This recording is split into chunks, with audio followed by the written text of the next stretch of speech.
समालखा का मैदान केवल मिट्टी का नहीं बल्कि सेवा भाव, प्रेम और एकता का प्रतीक बन जाता है।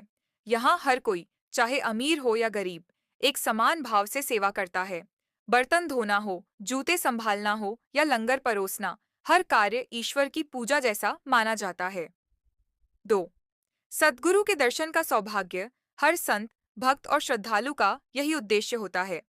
सद्गुरु के दर्शन होंगे, यही जीवन का सबसे बड़ा सौभाग्य है। सद्गुरु का वचन और स्नेह सबके हृदय को छू जाता है।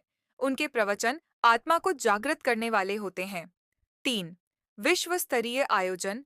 निरंकारी मिशन का यह आयोजन न केवल भारत बल्कि दुनिया के कई देशों से आए श्रद्धालुओं को जोड़ता है। लाखों लोग एक साथ भोजन करते हैं, सेवा करते हैं और फिर भी सब कुछ अत्यंत अनुशासित रहता है। 4. एक निरंकार का संदेश। समागम का मूल संदेश हमेशा यही रहता है, हम सब एक हैं, सब में एक ही निरंकार है। यह संदेश न केवल धार्मिकता बल्कि मानवता और एकता की मिसाल पेश करता है। 5. सेवा का अद्भुत अनुभव। समालखा की मिट्टी में जैसे सेवा की ऊर्जा समाई हो। कई महात्मा बताते हैं कि वहां काम करते करते थकान महसूस ही नहीं होती, उल्टा आनंद मिलता है, क्योंकि सेवा के पीछे स्वार्थ नहीं, समर्पण होता है। 6. लंगर की विशेषता। लाखों लोगों के लिए रोज निशुल्क लंगर तैयार किया जाता है। हर रोटी में प्रेम, हर सब्जी में समर्पण और हर सेवा में दुआ समाई होती है। यहाँ कोई भूखा नहीं रहता, चाहे गरीब हो या अमीर। 7. भक्ति भरे भजन और साक्षियाँ। हर शाम और सुबह भक्ति गीतों और साक्षियों से वातावरण गूंज उठता है। लोग अपनी सच्ची घटनाएं, चमत्कार और अनुभव साझा करते हैं, जो मन को छू जाते हैं। 8. स्वच्छता और अनुशासन। इतने बड़े स्तर के आयोजन में भी स्वच्छता, शांति और अनुशासन देखकर हर कोई अचंभित हो जाता है। हर कार्य प्रणालीबद्ध होता है, मानो यह ईश्वर के घर का प्रबंधन हो। 9. आत्मिक परिवर्तन का स्थल। कई लोग बताते हैं कि समालखा आने के बाद उनके जीवन का दृष्टिकोण बदल गया। घमंड की जगह विनम्रता, क्रोध की जगह प्रेम और अज्ञान की जगह ज्ञान ने ले ली। 10. सद्गुरु के वचन। जीवन का सार। समागम का हर संदेश यही सिखाता है, मानवता ही सच्चा धर्म है, प्रेम ही सच्ची पूजा है और सेवा ही सच्ची भक्ति है। सर्दियों की हल्की ठंड शुरू हो चुकी थी। नवंबर 2025 का महीना था। चारों ओर पवित्र वातावरण था, क्योंकि समालखा हरियाणा की पावन धरती पर 78वां निरंकारी संत समागम आयोजित होने जा रहा था। देश विदेश से लाखों संत समालखा पहुंच रहे थे। सबके दिलों में एक ही उत्साह, एक ही भाव। सद्गुरु के दर्शन होंगे, सेवा का अवसर मिलेगा, यही जीवन का सच्चा सौभाग्य है। गांव भिवानी के कुछ महात्मा रात भर सेवा की तैयारी में लगे थे। उनमें एक थे महात्मा रामदयाल जी, जो पिछले 10 वर्षों से हर समागम में सेवा करते आ रहे थे। इस बार भी उन्होंने मन में प्रण किया, चाहे मौसम कितना भी ठंडा हो, मैं इस बार सेवा से पीछे नहीं हटूंगा। 15 नवंबर की सुबह थी, शुक्रवार का दिन। ठंडी हवाएं चल रही थीं, लेकिन सेवा क्षेत्र में गर्मजोशी थी। महात्मा लोग मंच सजाने, लंगर में दाल चढ़ाने और सफाई व्यवस्था में तन्मयता से जुटे थे। इसी बीच रामदयाल जी सीढ़ी पर चढ़कर लाइट्स लगा रहे थे कि अचानक उनका संतुलन बिगड़ गया। वह लगभग 10 फीट ऊंचाई से नीचे गिरे। पास खड़े सेवादल भाई तुरंत दौड़े। सबको लगा कि शायद कोई गंभीर चोट लग गई होगी। रामदयाल जी बेहोश से थे।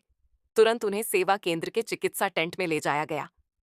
डॉक्टर ने कहा, लगता है रीढ़ की हड्डी पर चोट आई है, इन्हें तुरंत अस्पताल ले जाना पड़ेगा। पर उसी समय आसपास के महात्माओं ने सिमरन शुरू कर दिया, धन निरंकार, धन निरंकार। उनकी पत्नी, जो वहीं पास में सेवा कर रही थी, सतगुरु से प्रार्थना करती बोली, सतगुरु, मेरे स्वामी, आपकी ही कृपा से हम यहाँ सेवा करने आए हैं। अगर आप चाहें तो एक पल में सब ठीक हो सकता है। सिमरन की लहर पूरे चिकित्सा शिविर में फैल गई। जैसे जैसे सबका मन एकाग्र हुआ, रामदयाल जी की आंखें धीरे धीरे खुली। उन्होंने कहा, मैं गिरा जरूर था, पर मुझे लगा किसी ने मुझे गोद में पकड़ लिया, जैसे कोई शक्ति नीचे से संभाल रही हो। सबने देखा शरीर पर मामूली खरोंचें थीं, पर कोई बड़ी चोट नहीं। डॉक्टर ने भी चकित होकर कहा, ये तो चमत्कार है, इस ऊंचाई से गिरने के बाद भी कुछ नहीं हुआ। शाम को मंच पर सतगुरु माता सुदीक्षा जी महाराज के पावन वचन हो रहे थे। रामदयाल जी व्हीलचेयर पर बैठकर दर्शन के लिए पहुंचे।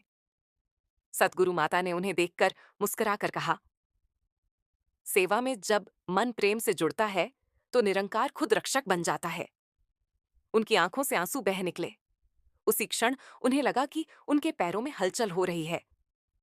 धीरे धीरे उन्होंने व्हीलचेयर से उठकर सतगुरु के चरणों में नतमस्तक हो गए।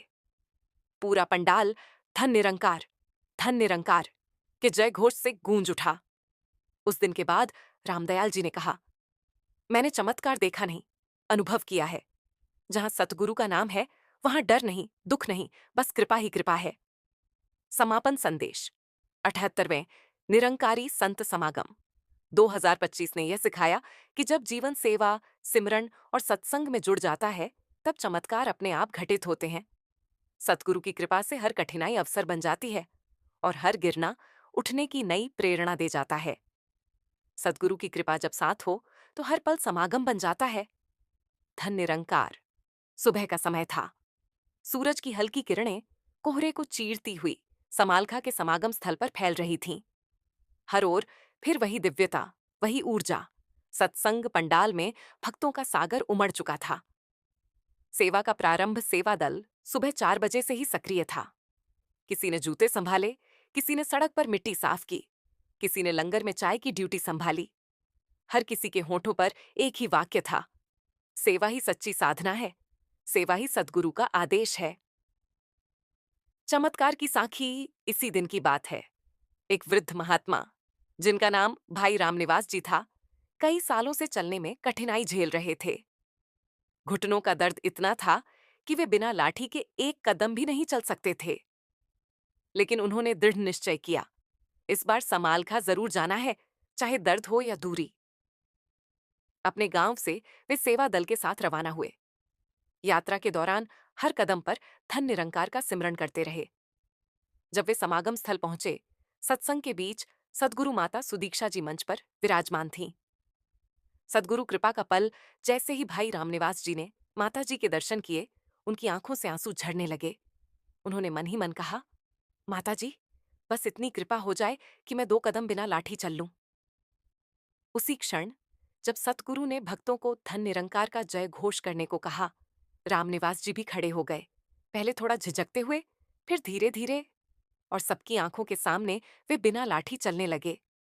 आसपास के महात्मा भाव विभोर हो गए। किसी ने कहा, देखो भाई जी चल रहे हैं, ये तो निरंकार की कृपा है। रामनिवास जी खुद आश्चर्य में थे।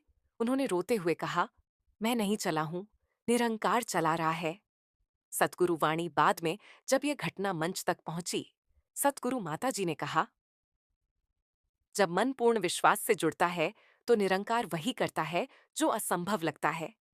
असली चमत्कार यही है जब इंसान अहंकार छोड़कर श्रद्धा में जीता है। समागम का वातावरण पूरा दिन भक्ति गीतों, सम कविताओं और साखियों से गूंजता रहा। हर कोई जैसे अपने भीतर के भगवान को महसूस कर रहा था। कोई कह रहा था, आज मन खाली हो गया है, तो कोई कह रहा था, आज पहली बार सच्ची शांति मिली।